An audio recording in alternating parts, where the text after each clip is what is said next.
way. Okay. Hello. Hi, welcome to Strange Ways Q&A. We're going to be answering some questions from our curator, Sonya, and enlighten you all a little bit more about what it is we do. So over to you, Sonya. Sonya is hiding off screen because she's very shy. Aren't you? Yes, I am, yeah. Hello, everybody. Just a short introduction, really, about this particular project with Strange Ways. Firstly, I just want to say thanks to Strange Ways for inviting me to be part of it. And just to say, I was lucky enough to meet them and work with them on a number of projects since 2011. And I thought the audience might be interested to know why I like working with them. Okay. I think firstly, you're really fun to work with, and I think at the studio visits, even the Skype meetings that we have, we always end up laughing. And I think sometimes there's an element of silliness in those conversations, but it's always underpinned by a serious commitment to art making. And I think the idea of humour comes across very strongly in your work, which we'll try and pick out in some of the questions. So I think the other thing to say is I think it's highly commendable what you're doing here, because you're being really open to being very experimental, and I think you're quite brave as well, because it's such a visible project. And I think what you've done is you're opening up these hidden processes of making art and being really inclusive to all audiences, whether they're here physically or those that are watching online. And I think that's quite a rare situation to put an audience in, and something that usually a curator might only experience, and that's why I think maybe you're saying that the audience is placed in the position of curator. Perhaps it's something we can talk about at some point. I think Crash Test Dummies is titled very apt, and I'm sure at times you felt really tested, bombarded, pressured, and really pushed to the limit. And it's very interesting that you ask who holds the power in art making, and whilst I'm a curator, I hope the answer is the artist. So lastly, just a thanks to Zoe and the Art Gallery Walsall team for giving you the opportunity, and also for allowing me, being generous in allowing me to be part of the project. So, some individual questions. Okay. Okay, who wants to go first? Me. Okay, Elaine. You described your work as site contextual and site responsive, collecting oral narratives of forgotten truths. I'm just wondering if you can explain what this means to you. Well, site contextual, so responding to a space or a place or a time or a situation, and that's really important to me, not to ignore surroundings, wherever I'm making work. I'm really interested in storytelling and anecdotal stories from people that you might meet, who might be involved in projects, other artists, and I'm really interested in stories that reveal something about a place that perhaps have been forgotten, so factual stuff. So there's this idea of narratives being fictional and slightly, like the idea of a story that changed over time and evolved, and people have added their wee bits onto it to elaborate it and make it a bit more exciting. And then also the factual bits about it. So I'm quite interested in the sort of the friction that goes on there and what can come out of that in terms of quite funny anecdotal stories. So that's really what it means to me, is burrowing down a little bit more. Can you give any examples of your past work that might sort of explain that? I was thinking particularly what you did at Penn Museum. Well, yeah, the Penn Museum, where there was, I arranged a series of tours around the museum, and the Penn Museum, if anyone knows it, it's an amazing museum of a collection done by private collectors, run by volunteers, to still near pens, and it's all around the history of the still near pen. But then there's a whole sort of plethora of other objects that they keep there, and it has a bit of a sort of Pitts Rivers feel to it inside, like the Oxford Museum, of a kind of jumble sale of type of objects that are all sort of fitted together. And I really liked the museum because I picked out several sort of stops on this tour that were things that perhaps weren't necessarily nib pens, but had some sort of connection to pen making or writing, and then kind of used those objects to explore other themes around the pen, and yeah, made them very, very sort of participatory. So people didn't just go on this tour, they had to do things to reveal facts about the pen in some way. So there was one about invisible writing. So I thought it'd be quite fun to serve cocktails to James Bond's theme and sort of talk about pen and espionage and how ink was used in espionage and stuff like that. So in the Cold War, and there was a collection, and it was about the Cold War. So yeah, that's one example of sort of digging down a little bit deeper.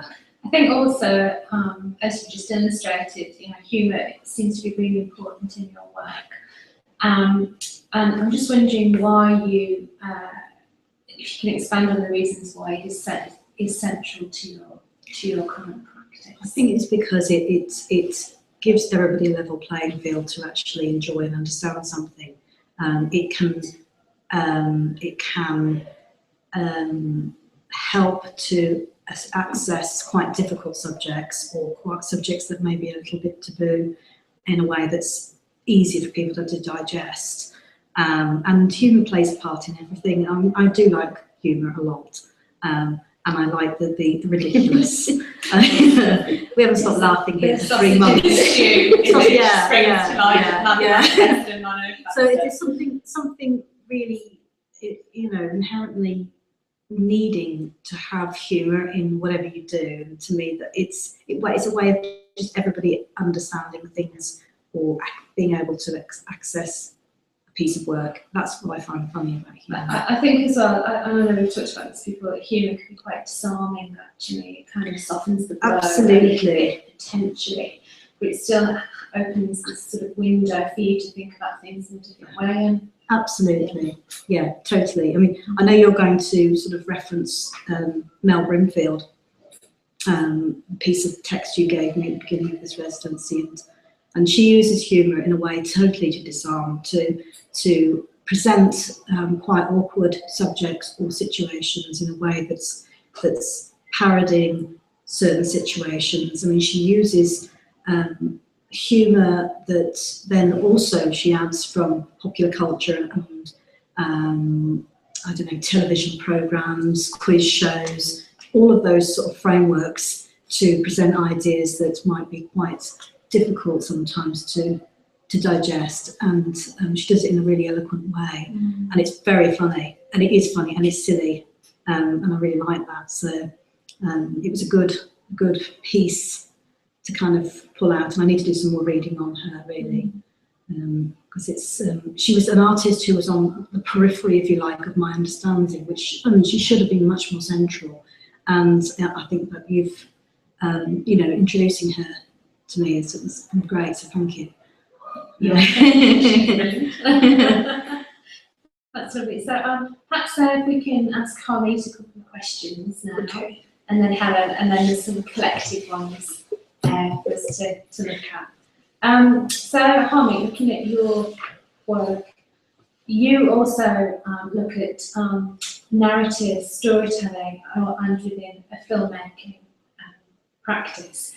I'm just wondering what elements of that you brought into the residency, and whether or not you have actually expanded your practice within the collective, because I know that you've talked about a desire to perhaps broaden, so move away from filmmaking. So. First of all, I want to say thank you, Sonya, for such a lovely introduction. We paid her well to say this. Have I done any sort of storytelling and filmmaking in the residency? I think all the techie aspects of this, so the live streaming and stuff, have kind of fallen to my feet, because I'm, I suppose, the most technologically brainy, is that fair to say? Yeah. Although normally, if it doesn't work, you just give it a techno slap and hopefully it'll start working. I don't think I've done much of the storytelling on this residency, because we've all been doing it together collectively to make sure that our final piece, Playback, has real authenticity to it, in terms of the backstories, in terms of the characters we're going to play, in terms of making sure that actually when the audience come in and they play the game, whether they're live or whether they're online, that they make a connection to those characters and make a connection to those scenarios. So it's not been my sole responsibility to do that. And I think in the past, when I've worked with making these stories, it's been on a very much one-to-one basis with the audiences or with participants, collecting their kind of like I suppose there's stuff on their soul, their inner cores. You know, so when I make work, it's not just about my reflection on other people's stories, it's about my connection to those people. And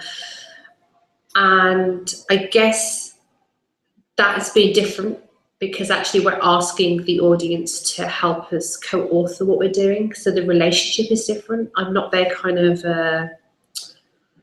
you know, collecting the good stuff, skimming the cream off the top. It's actually about them having a different relationship with us. So the storytelling for me, or the creating the narrative, has been a very different relationship, I think. Have I expanded my practice? Not yet.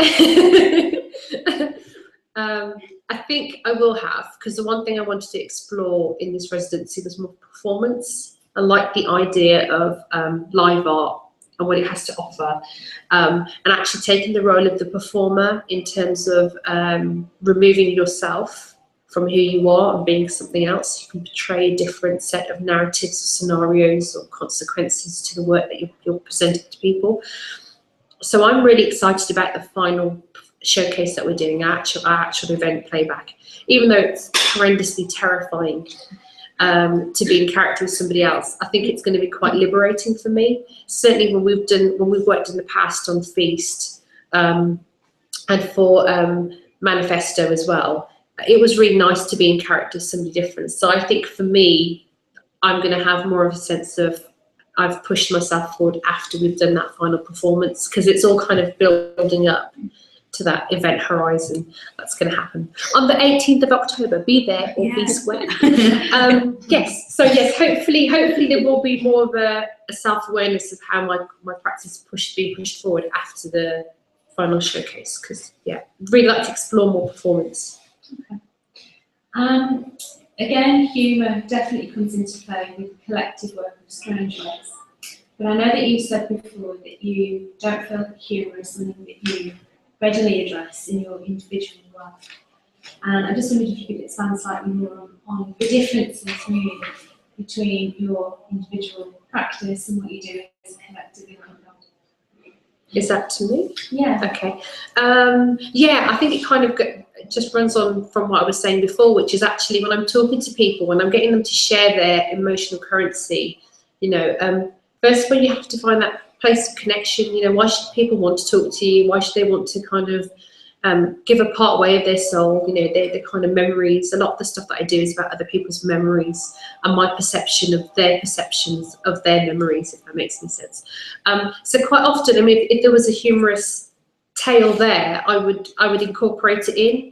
But quite a lot of the stuff that I seem to capture off people, it's all about, you know, those moments in life, you know, about love, loss, betrayal, desire, hope. Humour doesn't really come into play. Do you think it's an antidote in a sense when you work with your collective? Oh, you God. know, it's like you just talked about being almost like a different person when you're in performance. Do you, and I don't think you perform when you're doing your individual work necessarily.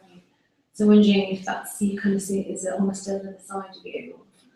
It's, yeah, the humour's brilliant. I mean, we've had so much fun, but actually we'll be really honest in saying it's, you know, there's been moments of, you know, sheer anguish and stress, you know, because we're trying to make sure we produce real good quality work that people are interested in.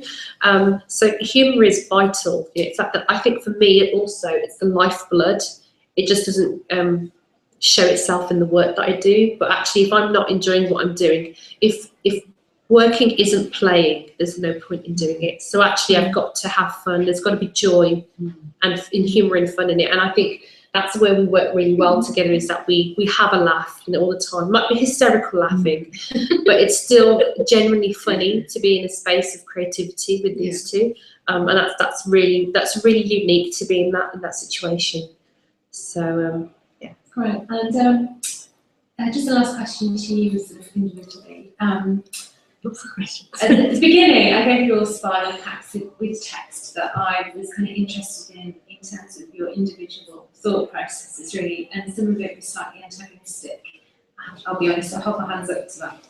But it was really just to evoke a sort of discussion. And the piece I gave to you was around really taste and what's good and bad art, and actually who makes the rules.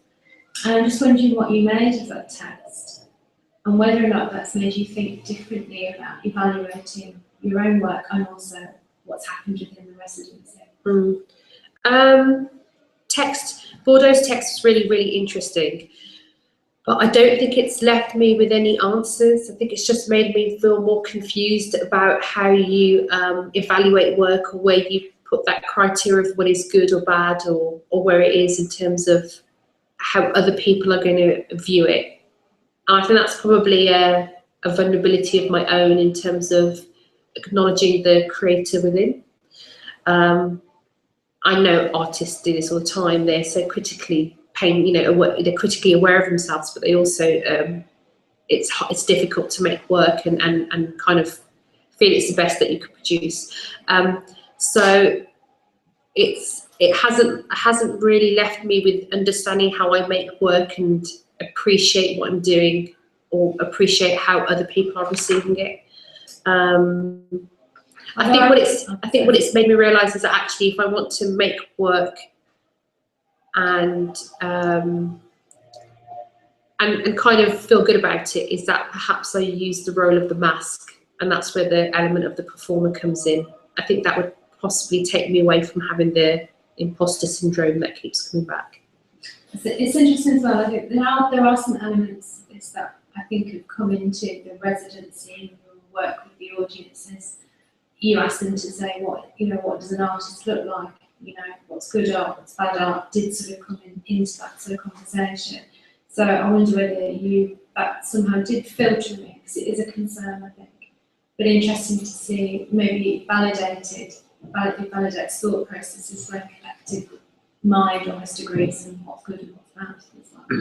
I don't know what you two think about that, but I still feel like there's a benchmark, and that there's always somewhere where an artist wants to go, and there's always a place of acceptance and approval that you seek.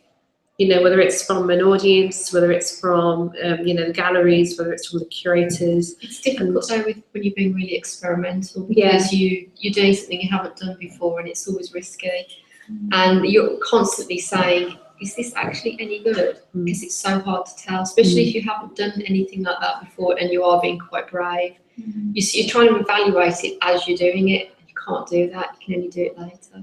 Can I ask you then about the evaluation? We talked about this being like a scientific people, and we talked about counting how many visitors you had, or how many people would look online as an evaluative measure of popularity or something like that. So I don't know if you've talked about this before. Maybe you could tell people who are listening about your people counter. We have a people counter. Yeah. Do you want to go and get it? So we wanted to find a non-scientific way of measuring people. So we have literally got people in a jar. This is our people counter. This is for the people who come into the gallery. We need to add Claire, who's here, into that. So everyone who's come in and taught us, or done a drawing for us, or played with us. Yeah. So not the online audience. No, otherwise we'd have to have a million. Well, not a million. We can't afford that many jelly babies. And they are all going to be consumed at the end of this. We're going to hopefully. Oh, we're going to not tell them. I don't know. Is it a secret? I haven't worked it out. We don't know what to keep secret from them. They're going to be put into something. Something you can eat. So they will be eaten in a monumental piece of something. We can't say. Edible art. Yeah. So that was just a simple way of counting, which we thought was quite fun, and people have actually really enjoyed just putting their bean into their baby, even their jelly baby into the jar, just to say I was here. That's great. Helen, just a couple of questions for you about your individual practice. You in your sort of artistic statement, you talk around your work focusing on looking at the phenomenon of nostalgia, and how you see your art as souvenirs of your life. And I'm wondering what souvenirs you will take away from your residency at Art Gallery Walsall. When I talk about nostalgia, I think about nostalgia a lot from the point of view that it evokes such happiness when you think about things that have happened in your life or people. But then it's always tinged with that, but that was then and that's not now. People are gone, times have changed. So I like that sort of headiness of being in the moment, remembering being in the moment, and then that feeling of loss afterwards. So I guess being here has been a really potent time of creativity, and I felt not at times creative, but like there's a process going on. I haven't always seen where it's leading to, and it's been a bit nerve-wracking at times. But then, of course, I do think when I go home here each time, this isn't going to be happening forever. It's a short amount of time, and the loss will be not working with these two, not seeing these two as often. Because I think before we've never really had a studio space. We're not that sort of artists, and we've often wondered whether we need that. But I think definitely being here together, we've realised how much we can actually make and how much we can get done. So there is going to be a frustration of going back to not having that once this is over. Okay. Again, you talk about humour and playfulness in your work, and I think that's as an individual and as a collective. But do you see humour as quite a serious endeavour? Yeah, definitely. I think some people think that being humorous is very throwaway. It's easy to make a little joke about things. With my own personal practice, I definitely do things that are, hopefully when people first look at them, think they're quite silly or funny, but then we'll hopefully see that there is something behind that that's maybe darker. I often use, referencing things from my life, I often use toys as well, because they're so, toys are playful and silly, but they're also very poignant as well. And they're from a time in your life that's very important. And then use them as an adult to sort of put adult things onto toys is quite interesting. I don't just work with toys, but yeah, playfulness is important. And in order for things to be really funny, you have to really explore the feelings behind them.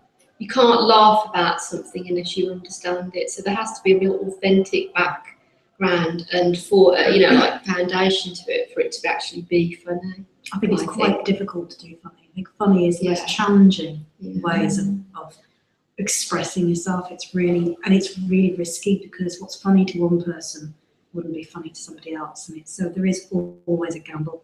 Plus you can offend people. Definitely. In a way that you would never offend people with. Yeah. If you're trying to be very serious, or trying to be very evoke feelings of maybe people being upset or tragedy or anything. Yeah, people would understand that because I'm feeling bad because they're trying to make me feel that way. But whereas with humour, you can actually be offensive.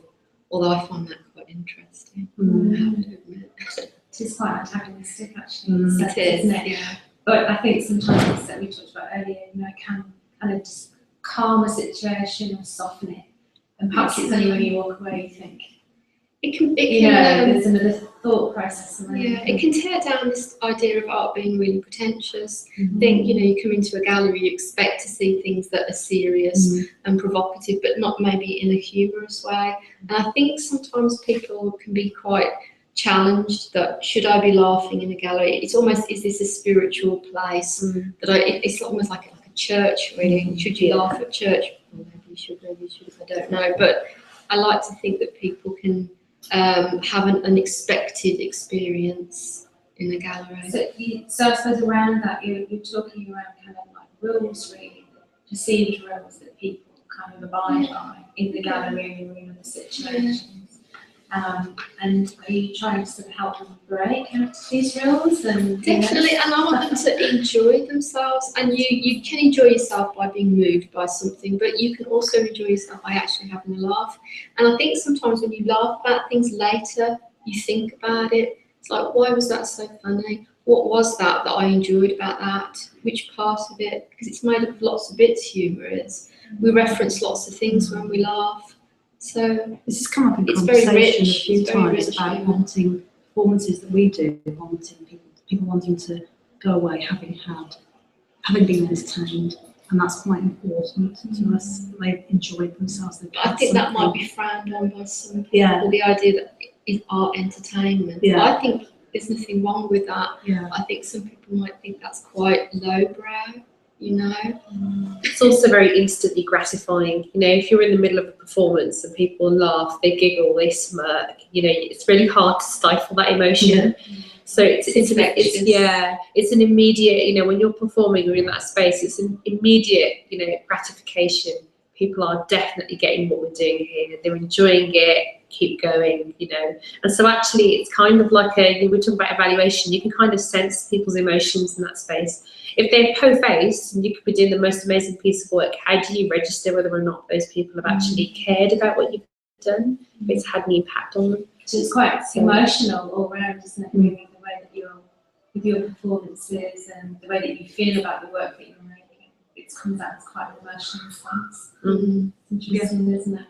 I think that's what's quite nice about the performance aspect, is that there is an engagement, even if you do offend somebody or you make them happy.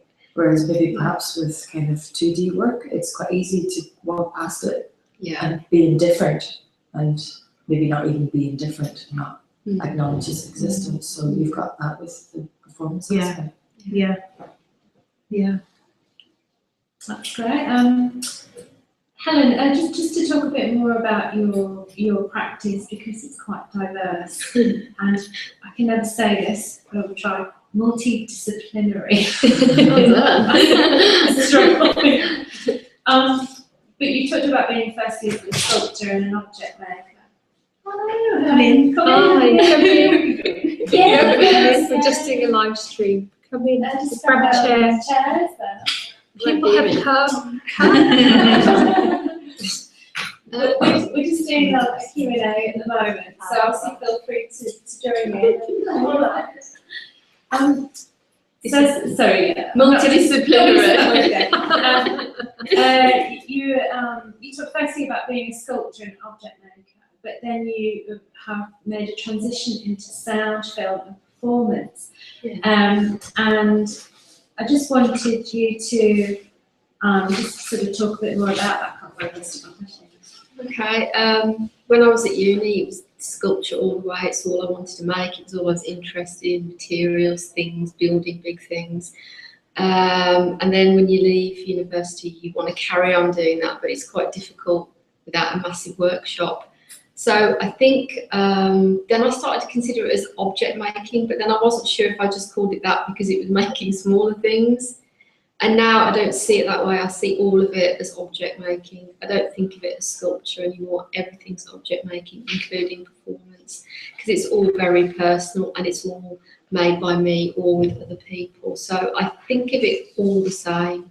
I don't really see it in different art forms because it's just, I think that's too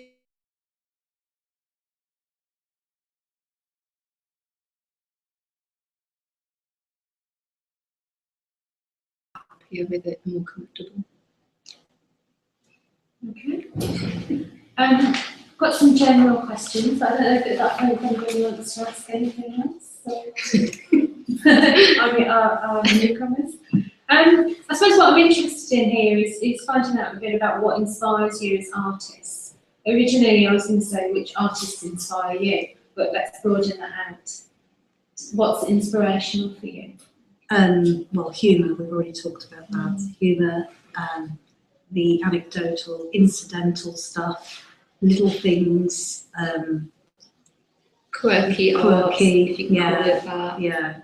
Well, I would like to say one of my all-time favourite artists, if you'd like to call this person an artist, is the filmmaker Janusz Franco. And he has influenced me so much. And yet he's not obvious, but there's something about him that he presents work in a way it is humorous, or it can be quite funny, but it's seriously dark in aspects of it. It's just very clever, very clever. And very grotesque. Very grotesque, yeah. Can be very grotesque, yeah. So. What about you, Harmony? What's your sort of inspiration? What inspires me? I don't have a favourite artist at the moment. I think there's people that have inspired me when I've been experimenting with different art forms and playing with different ideas in the past. I feel that life is inspirational. The whole, life is a theatre, and so to me, it is the grand stage. I don't know how that fits into working in galleries or having people come in. I feel like that's possibly where I need to go, is kind of taking that performance out to people. But yeah, I've always been fond of surrealism as well.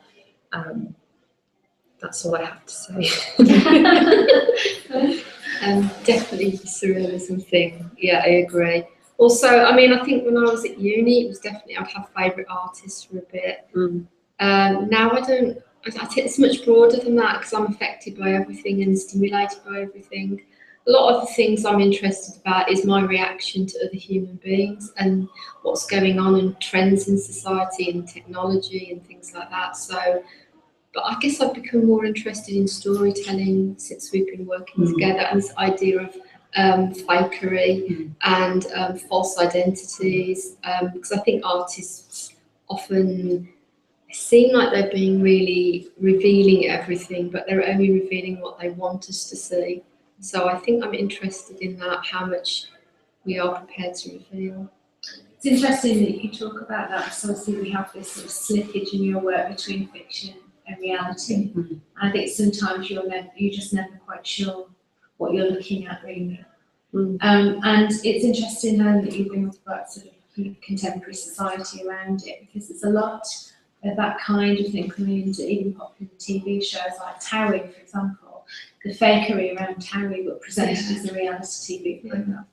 And even Mrs. Brown's Boys, suddenly you realise it's in a theatre, and they're really playing with the audience now. And I think it's quite interesting territory to work in. So, and the idea with the game, gamification again, slipping in and out of the real and the not real, is quite interesting. So I wondered if you wanted to talk a little bit more about. I'm sorry, I've got to go. Okay. Oh, I'm really sorry. Oh, that's okay. Let's just leave you anyway. Talk soon. Yeah, let's come down to Eagle Works. So. Yeah. It's been ages. Yeah. Oh, you must do, yeah. It's revitalised with a new store next door. Oh. We've painted throughout. Oh, brilliant. Just a bit tidier. Right. I'll see you soon. See you soon. Bye. So if you can just perhaps talk around some of the pieces that you've been working on. Here, Yeah. we've been working on one piece which is currently being prepared for print, and it's called The Intermittent Sideboard. And it is a periodic table of our emotions and experiences whilst we've been doing this residency. And it took quite a lot of time to decide what was our starting point for this piece. So we have linked a lot of the emotions to elements from the periodic table, so that there's some sort of validation for where they are on the periodic table. And if you know how a periodic table works, it basically gets more reactive as it moves from left to right and top to bottom. And we've tried to match all of the aspects of the residency. We've tried to match experiences and actual objects with real elements. Real elements, yeah. So like at Mercury, HG, we put hysterical there, because quite often we have been hysterical. So like Mercury drives you mad, so we've done that, and with Harmony with the nappies. Osmium is that. No, I don't wear nappies. No, wear nappies, not skinny. It's my baby's nappies. You don't know me well enough to know that kind of thing. Osmium is a very smelly element, so we put nappies. And what else we've got? Noble gases. We've got Being in the Moment, lithium. This is mood stabilizer, so we kind of put that in. So this piece is all now going to be printed onto a large piece of perspex, which we're going to hopefully show before the residency finishes. And it's important. It is a really collective but it's visual very piece. frustrating. We couldn't work out why we couldn't just get it done, and then we realised we actually had to do nearly Two-thirds. Two-thirds Yeah. of residency to actually get the experience. We had to have Which kind of experience, makes yeah. sense because you can't preempt, you can't decide what my experience is going to be. You had expectations, and that's fine. Yeah. But it's when you hear it's different, because a lot of it's reference to being in this room, Yeah. which we Yeah. loved and hated in equal Yeah. hands, because of the heat in here, because the lights you can Can't never switch switch them off. It's a bit So there's like lots being of in a environmental goldfish. things in this room that's really odd. Yeah. How are you finding it working together, especially as a three, because working with one person is probably bad enough. Yeah. We're like the Holy Trinity. It's, you know, it's, I think what's really interesting about the way we work is that we quite clearly we bounce off of each other, and so we kind of get the best out of it. But even when we hit a kind of a moment where there's an obstacle or kind of obvious tension, there's no ego. We seem to be removed of ego, and I think that's because ego wasn't even Yeah. on to the intermittent sideboard. so there's no Yeah. kind of like it has to go on because it's my thing. Actually, if it hasn't gone on, it's because it's not right for the piece of work. I don't know how many artists truly work in a collective sense where they put their ego to one side and they make shared pieces of work together without there kind of being like, I did that section. You're absolutely right. If it's not right, it's not fitted. Yeah. That's We're not where- precious. There's no sense of preciousness Yeah. about things. And I think it's because we know that actually when we get to the end point of what we're making, the collective energy that's gone into it is going to make it the best piece of work it's going to be. Yeah. So we might have to kind of like, you know, play off this is working, this isn't working. But actually if we take them off the table, it's because actually the final piece of work is going to be way stronger because we've worked through that moment of tension. We do whinge and moan a lot. We do. We're really terrible moaners. And we had this midpoint slump where all of us had no energy, felt crap. And we just kind of had to go through it, and it's been alright. And That was kind of like quite hard, wasn't it? Because normally when one person's energy is lower than everyone else's, then the others can kind of lift you up. You know, it doesn't matter if you've hit like a creative dead end or you just can't see anything anymore. The other's energy kind of pulls you back in that space. We all came in, didn't we? It was like it was 1 week, and we just kind of went. No. All at the same time. Yeah, all at the same time. We're like, what is that? This is the midway point. it's like some sort of weird pre-menstrual thing, although we weren't. I think one of us was, but it was like that. It was really grumpy. What are we doing? Is this art? You know, and this feeling of wanting to make the most of an opportunity. You can put so much pressure on yourself, you just make nothing. Well, I think that's I can really understand how residencies can be wasted by just being scared to do anything. But I think because we work well together, we urge each other to be a little bit braver and a little bit braver to the point where we're thinking, oh my God, it is really good. But I think you wanted this to be a real challenging time. Yeah, it certainly has. It's been really challenging. Oh, you touched on a point there with the original plans for the residency kind of changed. I think they have a little Okay. shifted a little bit. And we've always looked to explore this relationship between artist, curator and audience. And that's what we've been trying to provoke all along, as well as yourself, provoking that conversation of who holds, I mean, power is probably a weird word to use, but it was just suitable at the time. Who holds the power in the production of art? And I think that's always been something we've wanted to work with.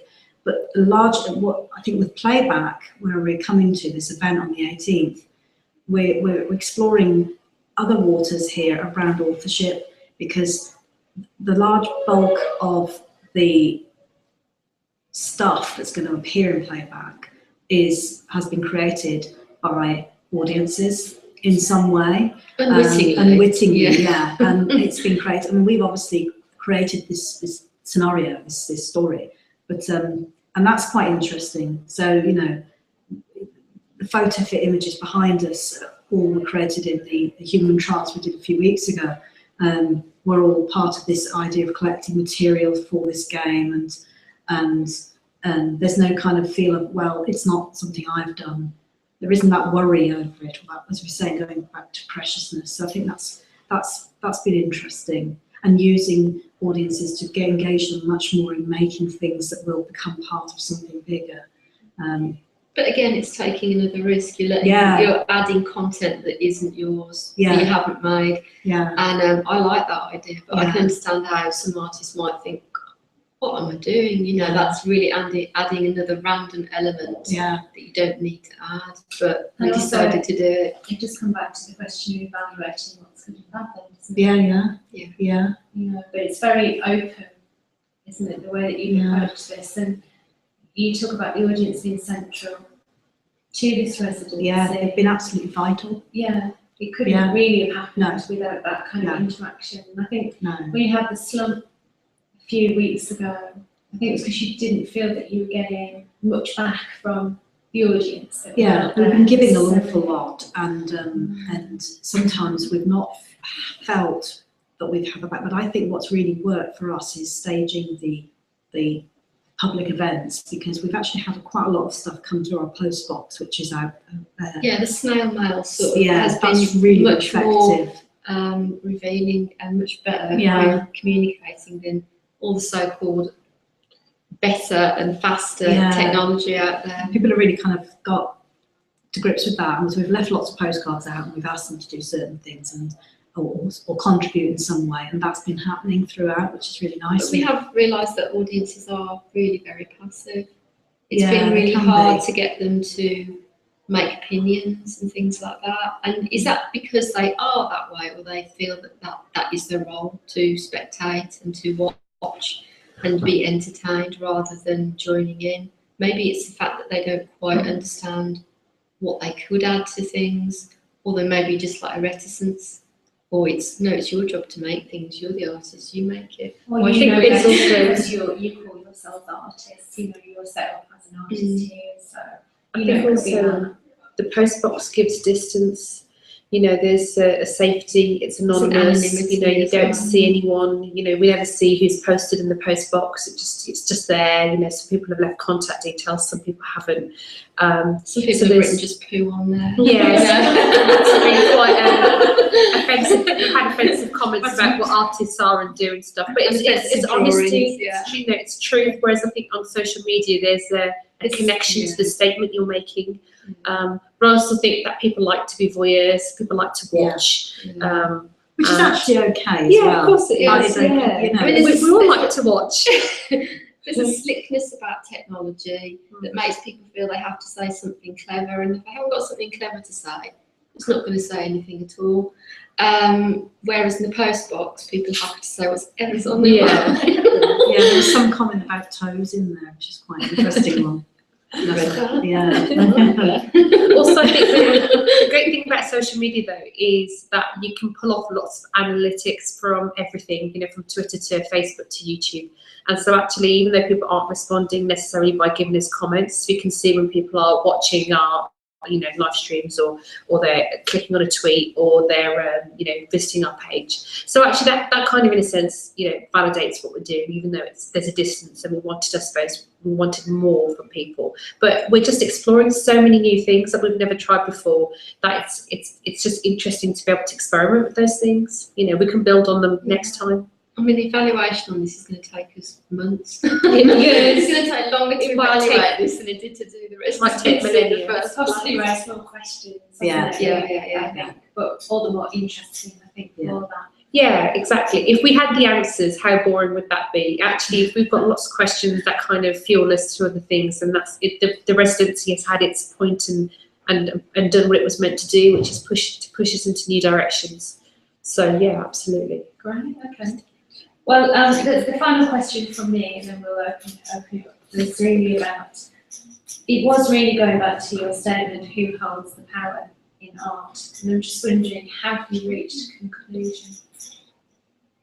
Ask us after the 18th of October, after our final performance. That's brilliant. Thanks so much for that. Thank you, Thank Sonia. you. Any other questions from the floor? So we've covered quite a lot there, actually.